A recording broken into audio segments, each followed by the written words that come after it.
Türkiyənin hüdudlarından çox-çox uzaqlarda böyüklüyü, nüfuzu var. Bunu Türkiyə Prezidenti Rəcəb Tayyib Ərdoğan Nazirlər Kabinetinin iclasından sonra xalqa müraciətində deyib. Azərbaycan-Gürcüstan sərhədi yaxınlığında hərbi yük təyyarəmiz qəzaya uğradıqdan sonra bunun bir daha şahidi olduq. Dünyanın hər yerindən, xüsusən də qardaş ölkələrimizdən başsağlığı və həmrəylik mesajları aldıq.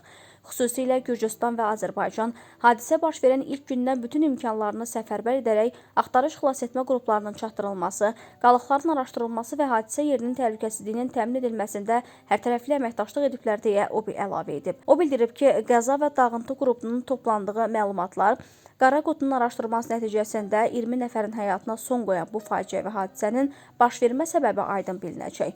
Bu məlumatları ictimaiyyətlə, xüsusən də şəhid ailələri ilə şəffaf şəkildə paylaşacaq.